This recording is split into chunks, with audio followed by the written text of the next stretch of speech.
Hello and welcome to today's episode of the Courage Permission Slip. I am your host, Kia, and today I am so excited to welcome Chelsea Fagan. And Chelsea, and I'm going to use your words, Chelsea, and because I love when you say this, zesty, right? Like Chelsea is zesty. If you are not following the financial diet on YouTube, at the very least, I mean, really stellar A++ content.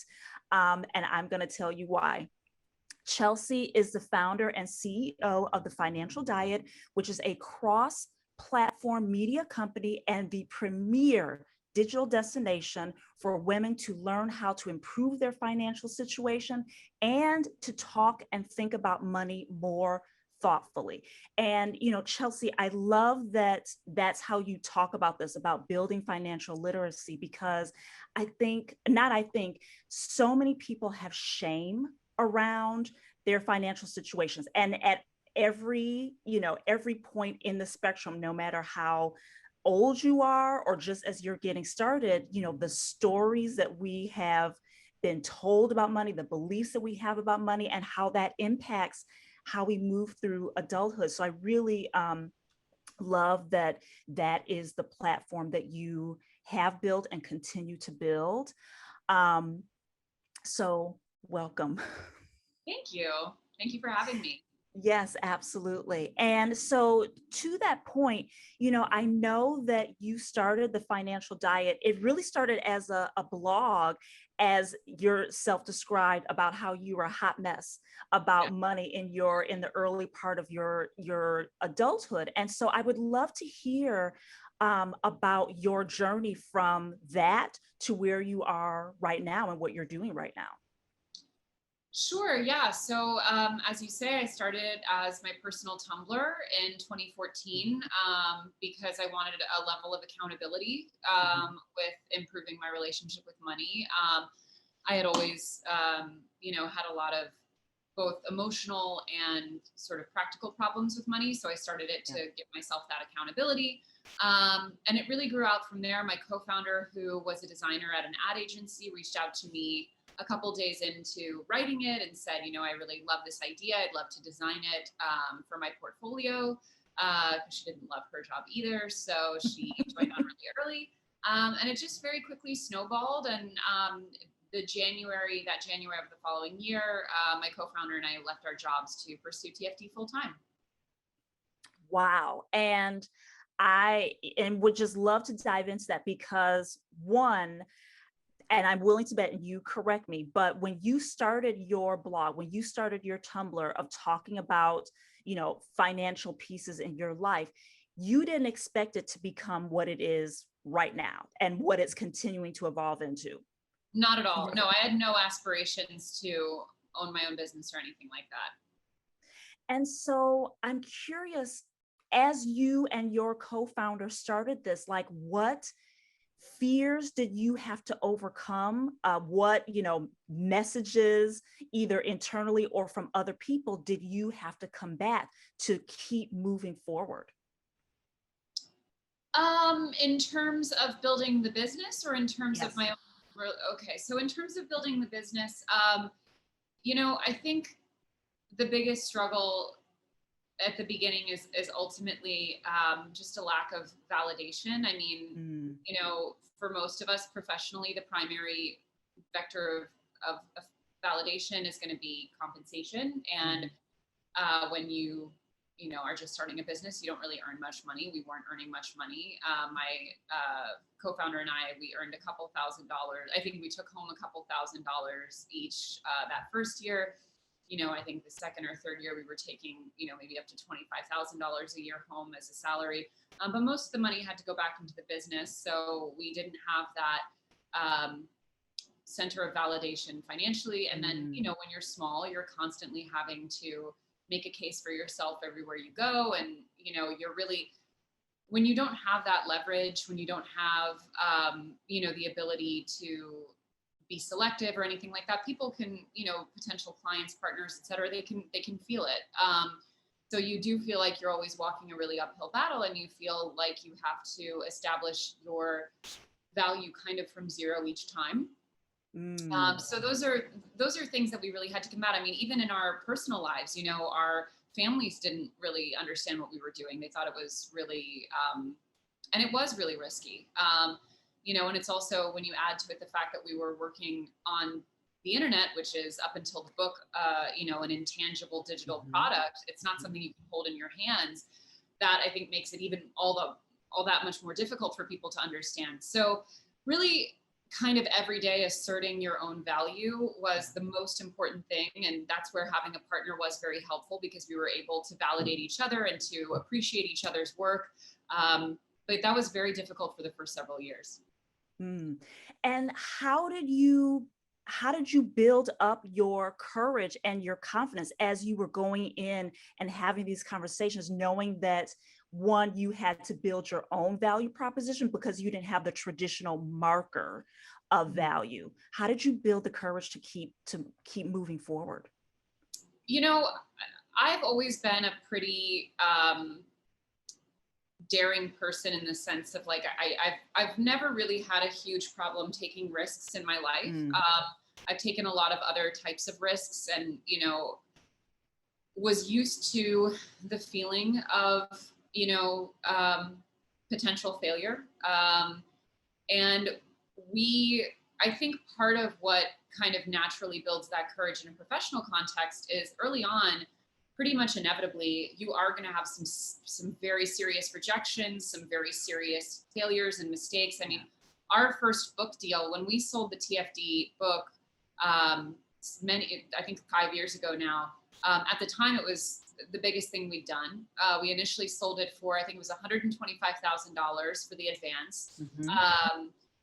But we got, the first check. For those who don't know, advances from book publishers are divvied out amongst several payments. So I think we got the first and maybe the second, but the publisher went bankrupt, and they were stringing all of their authors along for months. They tried at the very end to drop our book. They were doing that with a bunch of books to sort of make it legal on their end. But, the effect of that was that we lost our publisher, and they still owed us $76,000 that we were counting on, and never got. And our lawyers told us, listen, we can go after them, but you're probably going to spend more in court than you'll ever get out of them. It's not worth it. You have to just chalk it up to a loss and go. And we thought seriously about stopping TFD at that point, because it felt like such a massive kind of disruption. And so when you have situations like that, and the worst kind of happens, and you decide to keep going, and the next morning comes and you go out, we ended up getting another book deal. It ended up being, very successful for us. But so going through those things, I think, very quickly teaches you this mentality of, like, what is the worst that can happen? Think about the worst that can happen. Play it out in your head, accept that might happen and sometimes will, but accept that the risk of that happening is always worth the potential opportunity of going for it. But I think there's no other way to sort of inoculate yourself against that fear, but going through those experiences and surviving them, essentially. And is that a formula that you use going forward now? Like, thinking about any fears, doubts, inner critic that come up now, is that the formula that you use of, like, weighing the risk versus the reward? Pretty much. I mean, as a business right now, our biggest focus for the next year, because obviously I think COVID, for most small businesses, or entrepreneurs, or even a lot of people who are employed, but specifically for the small business perspective, COVID was another example of sort of looking at the worst possible scenario. And pretty much everyone who made it through, a lot of small businesses didn't. Ours did, but we took a massive, massive revenue hit. We were able to get through it without laying anyone off or having to reduce anyone's hours. But there were a lot of other, sacrifices that had to be made that year. And it was definitely not what we would have chosen. And this year is just about getting back to normal. So we really haven't been able to, save a ton. Our biggest project for the next 6 months as a business is just saving up a really strong emergency fund, so we're less vulnerable next time. Yeah. But having been through COVID recently, I think most small business owners now have a perspective of either we're going to put ourselves in a very, very secure financial place, or the next one is going to be the one that kills us, you know? So that is the calculus that I think is made now on an even grander scale.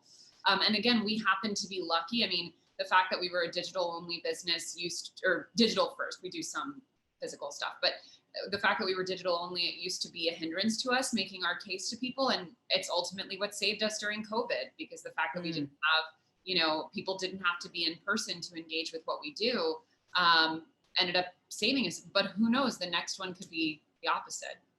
And thinking about this, like thinking about how we don't know what the next thing is going to be, like the next shoe that's going to drop. And then, thinking about the path that you have taken up to this point.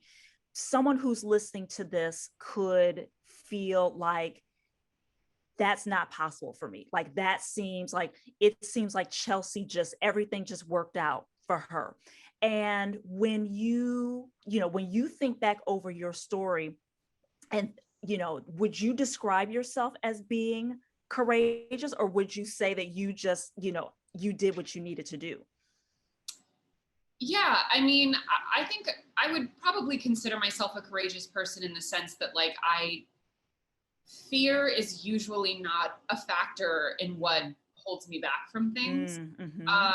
There are other things that hold me back from things, but fear of failure or fear of rejection is typically not what is my personal barrier. So in that respect, I do consider myself courageous. However, I do think, so I, for a long time, struggled with generalized anxiety that would manifest itself in really a sort of catastrophizing thinking and loops and not being able to sleep and things like that. And part of therapy for that was really forcing yourself on a regular basis to go to the logical endpoint of these anxieties, and to write them down and to really confront them.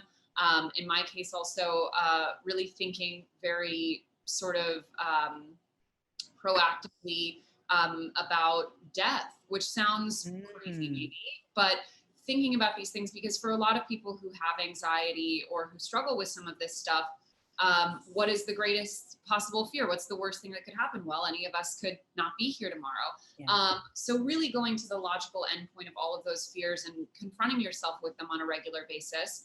And it can be as extreme as, the possibility of dying, or it can be as benign relatively as, hearing no on a suggestion at work or whatever it might be. But I think regularly forcing yourself to deal with those fears and to give them space to exist, but in a more proactive way where you're interacting with them, you're not running from them.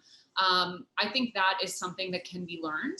And then ultimately, I think really does help to reduce the extent to which fear is specifically an inhibiting factor.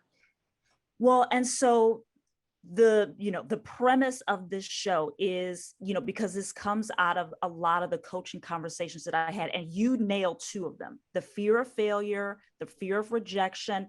Those are the two of some of the most common fears that I hear from people who want to take a step in their life, making a major shift or taking a step in their career, of changing jobs, which we talked about on our panel at Career Day. And these are things that, they're not real, right? Like they're not going to kill you. More likely than not, they're not going to kill you, but they're so debilitating for people. And so one of the conversations, and you just said it, is like regularly being in relationship with or conversation with or exposing yourself to those fears, because this is a muscle that you have to work. The fears don't ever totally go away. It's just your relationship with it changes, but it is that muscle that you have to build up. Would you agree with that? I think that's that's exactly right. I would say that. And I would also say that, one thing to also frequently remind yourself of when the fears are specifically interpersonal This is less relevant for like when you're, let's say, applying for a job or looking to change careers, but for a lot of people, some of these interpersonal fears are really centered around the politics at their current job, and how they're relating to, other team members, their bosses, etc. It's important to always do the best that you can and to not want to, give a bad impression or let someone down. But I think it's also very important to remind ourselves that for the most part, people are much too focused on themselves to be all that focused on you. And very, very rarely, yeah, and very, very rarely are things personally targeted. Sometimes occasionally you will have like a malevolent person, whether it's a boss or a coworker, whoever it might be, who is actively gunning for you. But 9 times out of 10, it's just a byproduct of whatever's going on for them. So to learn to not take it personally, and then to remind yourself that they're probably thinking about themselves and not about you, is, I think, really important. It's interesting that you brought that up, because there was a financial diet video that I was watching where you were responding to some people who had some commentary about your unpopular opinions. And, you're known for your salty humor, your acerbic humor. Yeah. And because I know this is one thing that people also are afraid of fear of judgment, and what other people are going to say about them. And taking a little bit of a left turn here, how do you deal with that? How do you deal with, because you are very out there, right? Like, you have a lot of fabulous content for people to consume in a lot of different ways, which obviously makes you a target. And so I'm just interested to hear how you deal with that, how you incorporate that. Well, it's interesting that you asked that now, because very recently on our YouTube channel, I had posted a video a few months ago about the wedding industry, critiquing it essentially, that contained some of that, salty humor. And a woman who is a YouTuber and also a wedding planner who has a channel made a video responding to my video that was not very nice. She clearly took a lot of issues with what I said, and the way that she kind of phrased it was, wasn't the gentlest touch, let's say. But so I saw the video, and actually several other team members had seen the video. And of course, naturally, my first reaction was I felt very defensive. I felt very misunderstood, and I was, angry about it. But then I was like, you know what? First of all, I feel like she's probably a reasonable woman. She's a business owner. She's a mom. She's, my age. Clearly, we can probably relate on that level. But also, more importantly, the sort of ecosystem that the internet creates that really reinforces, critique and not taking each other in good faith and all of that. I really don't like that. So I emailed her and I said, I saw your video. I feel like we could have an interesting conversation about this. Can we bring you out to come film with us? I'd love to make a video talking about this. She agreed. She came out and we filmed with her. And that video in a week had, 100,000 views and all extremely positive comments. And I don't think it will necessarily always work that way, right? Like, if some internet troll leaves a nasty comment about my appearance or what have you, like, I'm not going to have a productive conversation with that person. Right. But I think in general, when it comes to critique or being a target, there are two potential types, right? Either this is a person that you don't have respect for their opinion. This isn't coming in good faith. This isn't, a person that deserves you to interact with them, in which case dismiss, ignore.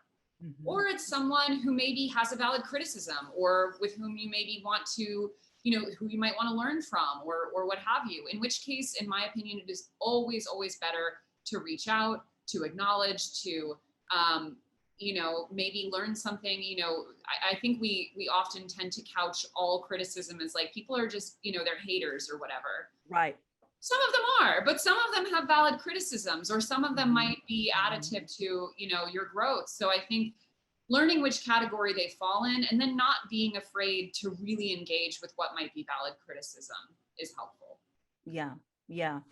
I love that approach. And that's, it's such a mature approach, right? Because the culture now is, it's cancel culture. It's like, oh, we're not going to deal with them anymore. Or you continue to go toe to toe. And as you said, like there's just some for feedback like that just isn't productive. There's not going to be a good outcome, right? It's just going to be like completely escalating tit for tat.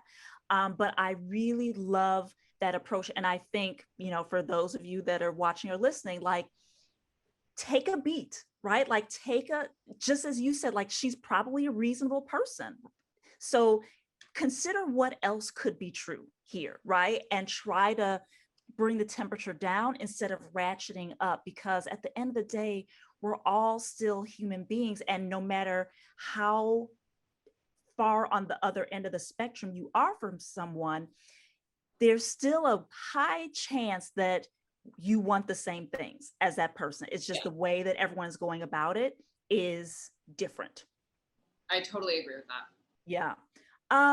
So thinking about where the financial diet is going and what you're thinking about personally, right? Like, also Chelsea on Instagram, you did this fabulous European tour, which I was like salivating at all the food photos. Oh my gosh. But, sometimes people see that and again, get scared.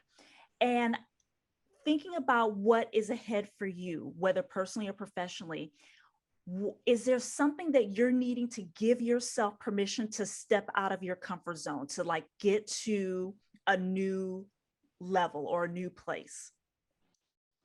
Yes. So I always like to caveat that I've been in Europe a lot more lately.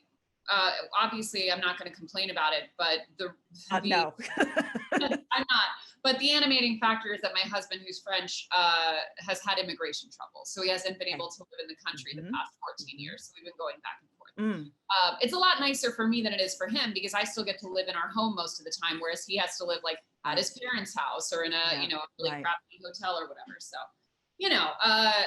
with a grain of salt. But I will say, to answer that question, yes, to a certain extent, but that's one of the things that I'm really working on this year. So my husband and I are in the process of buying a home right now, which obviously from a financial perspective is daunting for anyone. Yes. And because my husband is not a current legal resident of the US, I'm seeking the mortgage and everything by myself. And, obviously he's helping quite a lot in other ways, but still it's a process that, especially as a small business owner, you usually feel in the early days of owning a business that you're not going to be able to make other big financial moves. The business takes up your money, it takes up your time. It might be, you might have to be using, working loans or what have you. So you'll maybe be carrying debt because of the business. Like essentially you sort of are like, well, the business is my thing and I probably won't be able to do other stuff. So the fact that it's in a stable enough place that I can buy a home myself using my salary and job is exciting. But it's also, something that I don't think we've done yet for the other reason that owning a home, is committing to a place in a way that I didn't think I was necessarily ready to do before. My husband and I, we don't want children. So, and that's usually the anchoring factor for most people geographically and, in terms of their life choices, that sort of forces them to settle down in a lot of ways. And when you don't have that, the idea of settling down in other ways of saying, okay, this is where we live now, of saying, okay, we're really committing to a certain lifestyle is, it can be nerve-wracking to do when you're not kind of obligated to do it. So that is something, working on really sort of deciding the kind of life that we're going to have has been something that I was a little scared of before. And now we're kind of stepping into it this year. Outstanding. Well, congratulations on taking that step, giving yourself permission to take that step. So for all of the guidance that you have provided throughout this conversation about, dealing with your fears and anxieties that come up, I would love to just bottom line this for someone who is listening, just as this like last nugget, because there are people who are listening to this who have this idea that keeps coming to them, right? That just won't leave them alone. They can't see the end point. And so therefore they're not taking a step, and they're making their fear more important than the dream, the goal, the vision that they have. And so, given your experience and all that you have overcome and are continuing to manage, what is your guidance for that person who has that idea and they just can't take a step yet? Well, I think the first thing is to identify why they can't take that step, right? Some Mm-hmm. reasons are more valid than others. If Mm-hmm. it's for financial reasons, or, you have other conflicting responsibilities, maybe that's something that is a more practical restructuring that you can actively plan on, right? If it's financial, that's just numbers, right? Make the plan and make it work.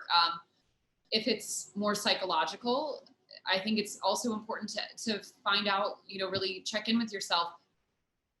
Am I afraid of doing this, or do I actually not really want to do it that much?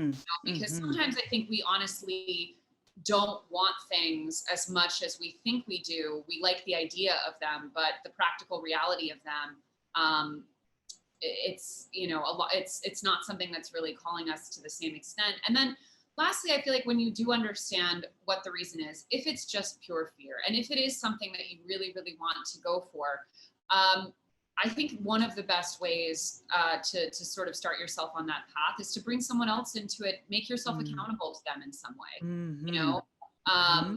studies show that we're much, much more likely to follow through on things when someone else is supporting us, someone else is aware of it. Yeah. And I think often that is what is the sort of kick the can down the road factor for a lot of people, is that no one else cares if you do it or not. It's just you. And it's really easy to kind of lie to yourself or reschedule on yourself. It's less easy to do that with someone else. That's right, because they may be staring you in the face, or they may be on the other end of the phone line, and you can't run from that. You can't, I mean, you could, but I wouldn't recommend just like hanging up on them. So you can't run away from that. One thing that you said that I want to pull out just for a second, because it's really important that you call this out, of deciding if it's something that you really do want, or if you're feeling like, you didn't say this, but this is what I heard, if you're feeling like it's something that you think you should do because someone said it. And that's another thing that trips people up, that has them askew on a path, is that they're doing things because they feel like it's what they think they should do, or what someone else thinks they should do. And so when you think about how people are shoulding on themselves, as the talking heads like to say, and I am a talking head, I guess, but for someone who is, they get to that, they do that step that you said, and they do realize that it is something that they feel like they should do, and it's not actually something that they want. What's the next level down if that's the realization? A perfect example for me about this is having kids. As I mentioned earlier in the conversation, my husband and I don't want kids. We were actually just talking last night with another couple about this who feel similarly. Mm-hmm. I think part of what keeps us locked in that cycle of the should things, and for most women, especially if you're married, you are past 30, the pressure to want not just to be a mother, but to want to be a mother it can be all consuming. And for certain people, it can really damage, for example, family relationships. It can strain even a lot of friendships. But part of what keeps us, I think, really locked into that cycle of should is giving it space and giving it credibility by not actively confronting it or actively kind of stating your position, by being defensive and responsive and feeling like you have to explain yourself. A lot of people, if, for example, and I used to be this way to an extent, if you're a woman, let's say, who's expected to want kids, who's being pressured to have kids from other people in her life, and her response is to say, oh, I don't know, it's like maybe not the right time, or, everything, whatever. But what she really thinks inside is like, absolutely not, I don't want that. well, then that's what you should say, right? And you Mhm. should, I would say, in a polite way, like you said, you don't want to hang up on someone, you don't want to yell at someone. But I Right. think it's also fair to say, if you state that's not for you, if you state that just prefer not to, whatever, and the person continues to push you, I think it's almost like a service to humanity to sort of look that clearly in the eye and say, like, I feel like I'm not understanding why me not wanting them is a problem for you, right? This is my choice. And really kind of confronting even Mhm. the rationale behind the should. I Mhm. think that we give Mhm. way too much credibility to these pressures and we work around them. And I think we need to be much more aggressive about saying, like, no, no, like, this is what I want and I'm not apologizing for it. Yes. Give yourself permission to want what you want. I Yes. mean, it's as simple as that. I mean, there's so much energy that we put into and expend trying to like walk this tightrope. And just like you said, like when someone says, "Oh, when are you going to have kids?" or "Do you want kids?" and then, you give the roundabout answer, that takes energy to do that. It Oh, yeah. takes energy to like keep up that narrative, right? And to keep doing that dance. But you can shut that down, just like, actually, we don't want children. And my husband and I are in the same situation, and we don't get that question as much now, but certainly we used to. And it's like, no, not interested, and it's like, done. What's the next topic of conversation? And I But think also, oh, sorry, go ahead. no, but I was just going to say, but something that you said of like, if the person keeps pushing, and this goes back to something that you said earlier of like, well, then this is something that is an issue with you, right? Like if you Right. keep bringing it up, then there's something unresolved with you that is causing this to be an issue, because I'm fine with it, right? Like it's my life, it's my body, it's my financial situation that would be impacted, not yours, right? Right. And so it's going back to like, what is it that you are missing that this is an issue for you?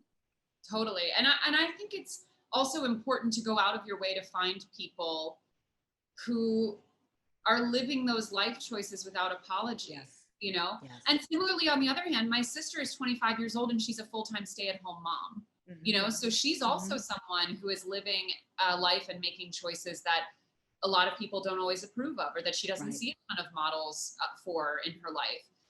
And it can be very isolating if you're the only one in your social group who doesn't want kids, or you're the only one who has one at your age.